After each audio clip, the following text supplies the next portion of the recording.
क्या तुम्हें पता है गा बादल कैसे बनते हैं और बारिश क्यों होती है?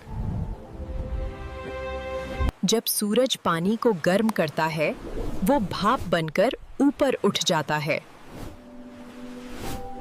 ऊपर जाकर ये भाप ठंडी होती है और छोटे छोटे बूंदों में बदल जाती है। धीरे धीरे ये बूंदें मिलकर भारी बादल बना देती हैं।